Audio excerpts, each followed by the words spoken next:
Ashama akkam jirtu WhatsApp nama appii tokkollee osoo hin fayyadamin akkamitti xalafnee waan inni guyyaa guyyaan nama waliin haasa'u fi akkasumas waan namoonni isaaf erganii fi waan inni namaaf ergullee akkamitti baruu dandeenya. Salphumatti osoo fageenyi lundaangessin fageenyarraa fageenyatti illee biyya barbaadne teenye akkamitti WhatsApp nama guutummaan guututu control goone harka keenyatti galfatuu dandeenya. Osoo abbaan sun beekuu fi osoo abbaan sun hin beekinillee eeyyama nama saniitii fi eeyyama nama saniitii malee akkamitti WhatsApp nama appii tokko osoo hin fayyadamin ifirratti hidhuu dandeenya jettanii gaafii namoonni baay'ee na gaafatan keessaa isa tokko jechuudha. Anillee bifa viidiyootiin isiniif qabadhee dhufeetin jira.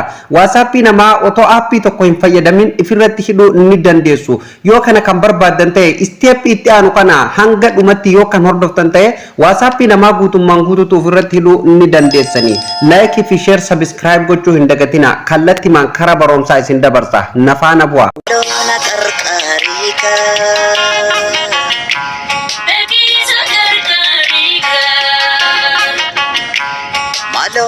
Hordoftoota kiyya kabajamoo walitti deebinee jirra. WhatsApp namaa akkamitti ofirratti hidhuu dandeenya?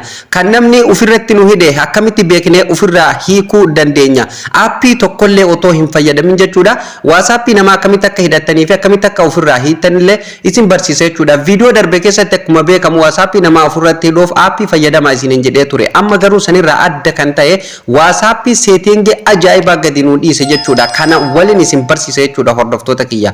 Hubachiisa video kana waan nagaa qofaaf itti fayyadama daba walirratti hin yaadina. Namoonni daba walirratti yaadan yoo kan jiraatan ta'e chaanaalli keenya itti gaafatamummaa akka hin fudhanne dursee isin beeksisuu barbaada. Kanaafuu amma yeroo tokkoof WhatsApp keenya keessa seenna. WhatsApp irratti cuqaaseen jira.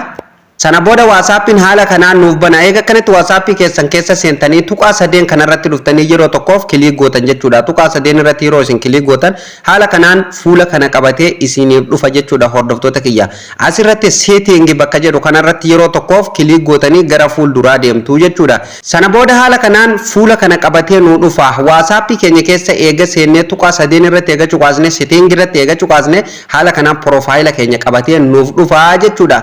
Wanti haaraa WhatsApp nuuf gadhiise WhatsApp nama akkamitti akka itti xalafuu dandeenyullee ufuma isaatiin asirra nuuf kaa'ee jira jechuudha. WhatsApp nama matuma isaatiif gadi nu dhiise jechuudha. Akkuma beekamu hanga amma dura WhatsApp jechuudha nama tokko qofaatu itti fayyadama jechuudha. Ufuma kan keetiif WhatsApp makan kee bilbila lamarratti itti fayyadamuu hin dandeessu. Amma immoo akka barbaaddetti itti fayyadamuu dandeessa. Lakkoofsa lama sadiin akka itti fayyadamanillee viidiyoo kalee isiniif gadhiiseen ture. Akkasumas amma immoo WhatsApp haadha manaa keetii abbaa manaa kan keetillee xalaftee guyyaa guyyaan waan hincitii qabda waliin akka qooddataniif karaa nu tolchee jira jechuudha WhatsApp jechuudha.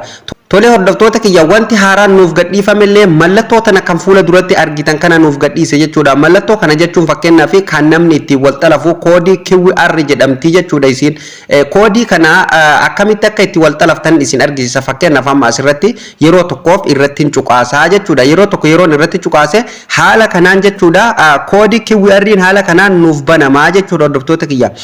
Koodii kana yeroo duraa jechuudha appilikeeshinaan barbaanne arganna. Amma ufuma isaatiin nuuf gadhiise jechuudha waan akkaan nama gammachiisuu fi waan akkaan namatti toluu jechuudha. Fageenyatti akkamitti nama xalafuu dandeenya? Akkamitti akka itti xalaftan isin argisiisa. Koodii kana maal gootanii screenshot godhatanii jechuudha. Kan nama wal bira jirullee ammuman isin argisiisa. Viidiyoo kana sirriitti hordofaa jechuudha ammuman isin argisiisa. Namoota fageenyatti WhatsApp tokko walitti fayyadamuu barbaadan fakkeenyaaf haadha manaatii fi abbaa manaa kan fageenyarraa Ameerikarraa Itoophiyaatti walitti fayyadamuu barbaadu WhatsApp tokko walitti fayyadamuu barbaadu. Koodii kana maal gootanii screenshot gootanii jechuudha. Screenshot gootaniiti nama saniif ergitanii jechuudha. Namni sun immoo akkamitti akka isin qunnamuu danda'ullee ammuman isin argisiisa jechuudha. Yoo screenshot godhuu hin barbaanne hoo koodii kana maal gootan asirratti dhuftanii jechuudha. Share bakka jettu tana ni cuqaastu jechuudha. Fakkeenyaaf mallattoon tuni shareedha. Share kana yeroo isin yeroo takka itti buutan jechuudha. Haala kana social media isin qabdan hundaa'u jala kanatti isinii fida. WhatsApp immoo Telegram waan barbaadan irratti ni ergituu fi jechuudha. Linkii kana qofa ergitaniif jechuudha.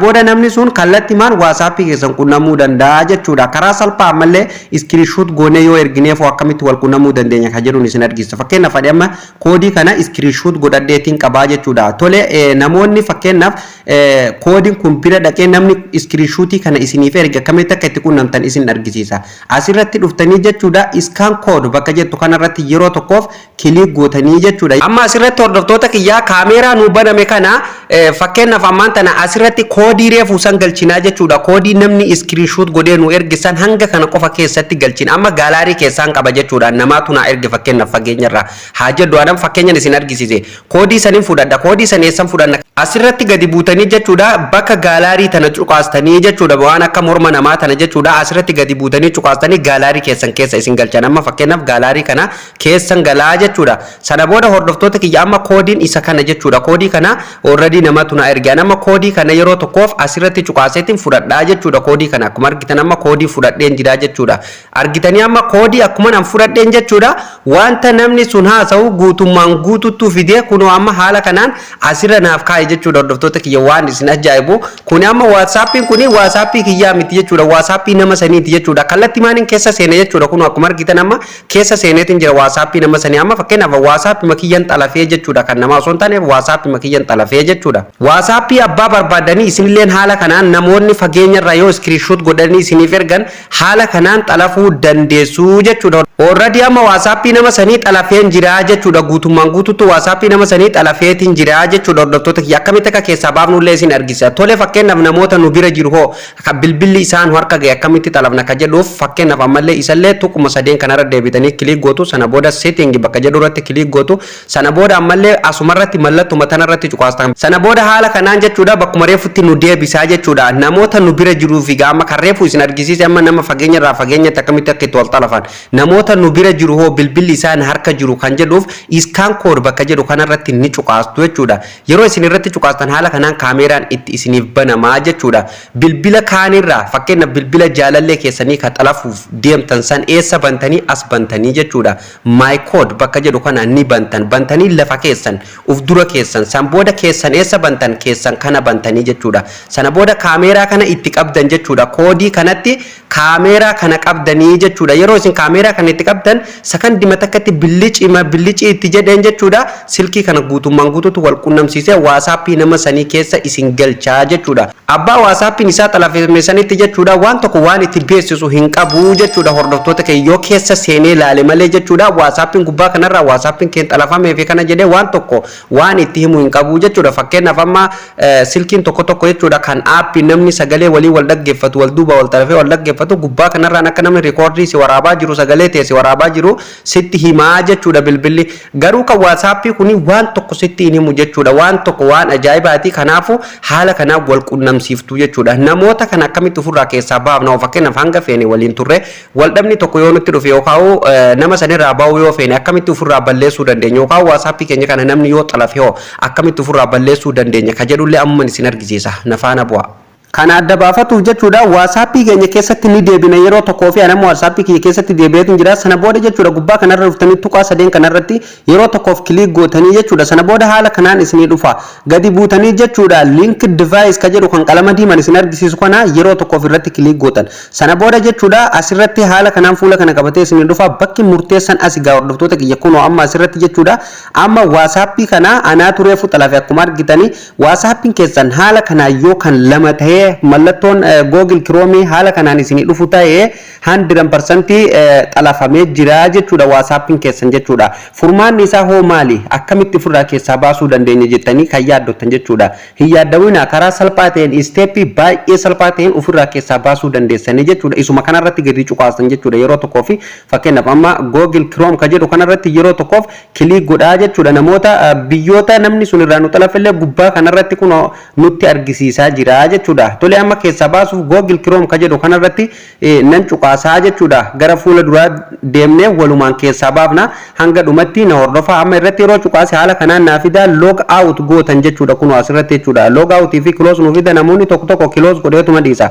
Close yoo gootan keessaa hin bahu log out gootan nama log out godheetin jira. Sana booda haala kanaan jechuudha keessan qofaatu keessatti isiniif hafee jechuudha. Haala kanaan keessanillee jechuudha hordoftoota kiyya multi device beta isiniin jedhuu qabaa jechuudha. haala kanaan ifirraa keessaa baaftanii jechuudha namoota WhatsAppii keessan isin hordofu jechuudha karaa salphaa ta'een isteepii baay'ee salphaa ta'een haala kanaan ifirraa keessaa baaftanii guyyaa WhatsAppii keessan bakka kana dhuftanii namni akka isin xalafee fi akka isin hin xalafin haala kanaan ifirraa laaluu qabdanii jechuudha yeroon ammaa baddee jirtu hordoftoota kiyya bilbila faa shaanarra kaayyatanii yeroo isin ifaarra kaatanii bira deemtan namni barbaade bilbila keessan harkaan fuudhee jechuudha sakandii muraasa keessatti sakandii 5 kan hin caalle keessatti WhatsAppii keessan haa godhe bilbila keessan lafa isiniif kaa'uu danda'a waan isin amatti dheeraa abbaa feeta waliin haasoftan dookumantarii keessan salphumatti gadi baasa jechuudha namni sun ufillee yoo gadi baasuu baate WhatsAppii keessan haa godhe nama biraatiif dabarsee namni biraa hinciitii keessan gadi baasee qilleensarra isin oolchuu danda'a jechuudha karaa kanaan jechuudha WhatsAppii keessan guyyaa check godhatanii bilbila keessan security itti godhatanii lafa kaatu qabdanii jechuudha